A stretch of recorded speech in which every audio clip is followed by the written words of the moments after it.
तो थ्योरम क्या है बच्चों? Internal angle bisector theorem. ये थोड़ा एक्स्ट्रा है, जो क्लास 10th में ट्रायंगल्स का सिमिलैरिटी है, अब उसमें से ये कट कर दी गई है। लेकिन क्लास 10th के जो एलिमेंट्स, आरडी के क्वेश्चन, या मैं कॉम्पिटिटिव लेवल पे आऊं, कैट, एसएससी के क्वेश्चंस या सीसैट के क्वेश्चन ज्योमेट्री के, इस थ्योरम पे बहुत ज्यादा डिपेंड करते हैं। तो उसी पॉइंट ऑफ व्यू से मैं इसको करवा रहा हूं। होता क्या है, जब भी मैं किसी इंटरनल एंगल का बाइसेक्टर खींचता हूं, किसी एक का, सपोज मैंने एंगल ए का बाइसेक्टर खींचा और वो बीसी पे जाके एम पे मिला, ठीक है बच्चों? तो होगा क्या, जो अपोजिट साइड के, जो पूरा बीसी है, इसके दो सेगमेंट बन गए, एक बीएम और एक एमसी। ठीक है? तो इंटरनल बाइसेक्टर थ्योरम ये कहती है, लिख लीजिए, the angle bisector of A triangle divides the opposite side in two segments that are proportional to the other two sides of the triangle। इस बात का मतलब क्या है कि ये जो दो सेगमेंट बने बीएम और एमसी,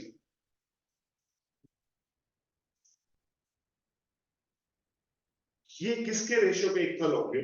जो बाकी दो साइड हैं।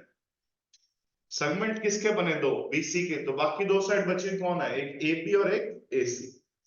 तो बीएम के साथ वाली साइड कौन सी है? बीएम सेगमेंट के साथ वाली, एबी ऊपर आएगा। एमसी सेगमेंट के साथ वाली साइड कौन सी है? एसी नीचे आएगा। ठीक है? तो ये इंटरनल बाइसेक्टर थ्योरम होती है। मैं इसका प्रूफ करा देता हूं आपको, लेकिन आपको at the end of the day ये लगानी आनी चाहिए। लगाते कैसे? फिर से सुनो। सपोज किसी क्वेश्चन में इस साइड की लेंथ 8 सेंटीमीटर है, एग्जांपल है, और इस साइड की लेंथ 7 सेंटीमीटर है, और एंगल ए का बाइसेक्टर खींचा ए एम। ठीक है? तो इंटरनल बाइसेक्टर थ्योरम की वजह से जो बीएम और एमसी का रेशियो होगा, क्या होगा बताओ? क्या होना चाहिए? 8:7, जो इस साइड्स का रेशियो। ठीक है? तो ये इंटरनल बाइसेक्टर थ्योरम हम ऐसे क्वेश्चंस में बार बार लगाते हैं, जो कॉम्पिटिटिव एग्जाम में भी यूज होती है, जो 12th के बाद जितने भी हैं हमारे, और 11th में भी कई चैप्टर्स ऐसे हैं जिसमें ये कॉन्सेप्ट यूज होते हैं हमारे। कोऑर्डिनेट में बहुत ज्यादा यूज कर लेते हैं इसको। और 12th के बाद जैसे कई एग्जाम्स हैं हमारे एंट्रेंस, उसमें यूज होती है कई क्वेश्चंस में। ग्रेजुएशन के बाद कैट एसएससी में यूज होती है। और 10th की बुक में आरडी एलिमेंट्स में कई ऐसे क्वेश्चंस हैं जिसमें ये थ्योरम यूज होती है, इसलिए करवा रहा हूँ। ठीक है? तो अब ये थ्योरम तो हो गई, लेकिन इसका प्रूफ करके दिखा रहा हूं मैं इसका प्रूफ कैसे होगा, देखिए कि अगर मैं एएम के पैरेलल सी से एक लाइन खींचूं, draw C N parallel to M A. ठीक है बच्चों? सी एन एम ए के पैरेलल खींचा, which is meeting B A produced, B A को प्रोड्यूस करना पड़ा टी तक। बी ए को कहां तक प्रोड्यूस करना पड़ा? टी तक। तो मैंने कंस्ट्रक्शन करी इसके प्रूफ के लिए। क्या करा मैंने? Draw C T parallel to M A, which is meeting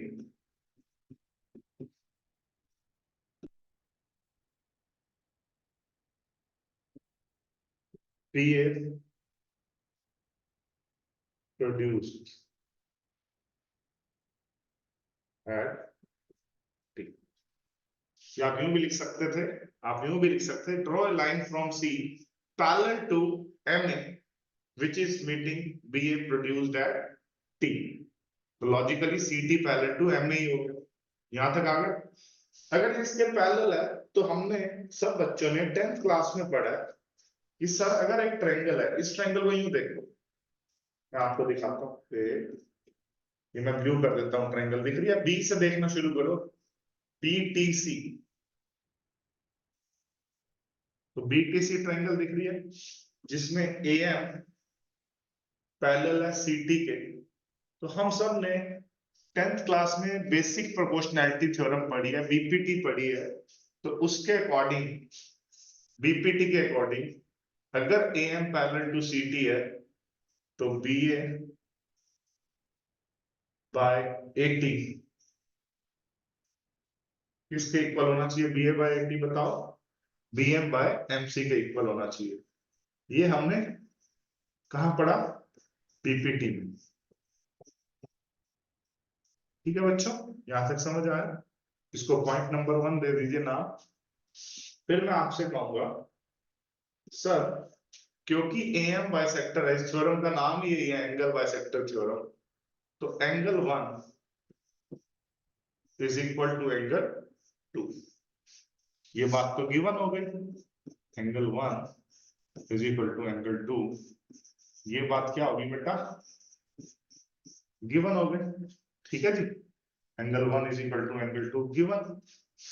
अब मुझे जल्दी से बताइए, क्योंकि बाइसेक्टर है ना, इस पर दो पॉइंट नंबर 2। अब एंगल 2 एंगल 3 के इक्वल है। रीजन जो बताएगा मजा आ जाएगा। कोई बता सकता है रीजन आप में से जो ऑनलाइन स्टूडेंट्स बैठे? Angle 2 is equal to angle 3, क्योंकि बेटा अभी अभी मैंने बताया M A parallel to C T है। ठीक है, मैंने क्या बताया अभी अभी? M A parallel to C T है। तो 2 और 3 कौन से एंगल्स हैं? Alternate interior. Very good, alternate interior. ठीक है, ये पॉइंट नंबर 3।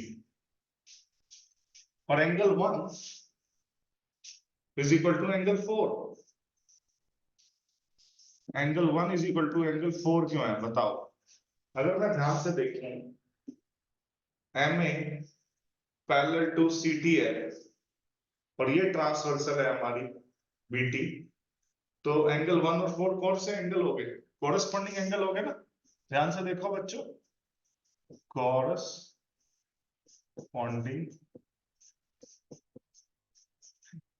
ये पॉइंट नंबर 4 हो गया। समझ आ रहा है बेटा? देखो मैं दोबारा बताया तो ये वाली बात, 1 और 4 कैसे हुए। देखो ये लाइनें देखो, ये ए है ना, मैं अलग से डायग्राम बना के दिखा रहा हूं, और एक क्या है? सी टी है। ध्यान से देखना, थोड़ा डायग्राम अलग से बता रहा हूं ताकि बात समझ आ जाए। एक सी टी है, ये ऐसे ट्रांसवर्सल जा रही है, तो मैंने इसको 4 बोला और इसको मैंने 1 बोला। समझ गए? तो 1 और 4 ये देख रहे हो डायग्राम, एक्चुअल डायग्राम में देखो 1 और 4 इक्वल हो गए। समझ आ गया बेटा? तो from 2, 3 and 4, from second, third and fourth क्या प्रूव हो गया? देखो ध्यान से देखो बेटा, 1 2 के इक्वल है, लेकिन 2 तो किसके इक्वल है? 3 के। और 1 किसके इक्वल है? 4 के। तो क्या मैं इस बात से ये कह सकता हूँ 3 और 4 इक्वल हो गए? From 2, 3 and 4 angle 3 is equal to angle 4 हो गया, क्योंकि 1 2 के इक्वल है। 2 खुद किसके इक्वल है? 3 के। और 1 खुद किसके इक्वल है? 4 के। तो 3 इज इक्वल टू 4 हुआ। अगर 3 इज इक्वल टू 4 हुआ तो ट्रायंगल ATC, ट्रायंगल ATC में अगर 3 इज इक्वल टू 4 हो गया तो AC इज इक्वल टू 80 हो गया। AC इज इक्वल टू 80 हो गया, है ना? ये जो ATC ट्रायंगल है हमारी, इसमें 3 इज इक्वल टू 4 है, तो ये साइड इज इक्वल टू ये साइड होगी, 80 इज इक्वल टू AC। अब जो हमारा फर्स्ट रिलेशन था, पॉइंट नंबर 1 था, उसमें BA, ध्यान से देखना, BA बाय 80, 80 मैंने अभी अभी किसके इक्वल प्रूव किया है? AC के, है ना? ये देखो 80 अभी अभी किसके इक्वल प्रूव किया है? AC के। मैं इसको पॉइंट नंबर 5 भी कह सकता हूँ, देना चाहो तो नंबर 5 दे दो। 80 की जगह क्या रख दूं बोलो? AC is equal to BM by MC। तो लिख देना, हमने ऐसा कैसे पुट कर दिया? फ्रॉम 5 हो गया। BA की जगह AB लिख दो बेशक, AB by AC is equal to BM by MC। तो इंटरनल बाइसेक्टर थ्योरम का मैंने प्रूफ कर दिया, AB by AC is BM by MC। तो ये बड़े काम की चीज है बेटा। अब 10th के सिलेबस से भले ही इन्होंने थोड़ा सा काट दिया इसको, लेकिन ये आगे बहुत हेल्प करती है। तो मेरा जो विजन रहता है बच्चों को पढ़ाने का, 10th तो रहता ही रहता है, आगे कॉम्पिटेटिव एग्जाम के भी बच्चे आते हैं मेरे पास, मुझे पता होता है सिलेबस क्या आता है, तो ये चीजें वहां पे बहुत ज्यादा रिपीटेड होती हैं, SSC, CAT, IIM Indore, IIM Rohtak, ठीक है ना, मैं जिन जिन एग्जाम्स की बात कर रहा हूँ, 11th में कई चैप्टर्स में इसका यूज होना, मैं उस पॉइंट से मैंने इसको रिकॉर्ड भी कर लिया आपके लिए, ताकि ये लाइफ टाइम आपको काम आए। ठीक है जी, समझ आ गया सबको अच्छे से? Thank you.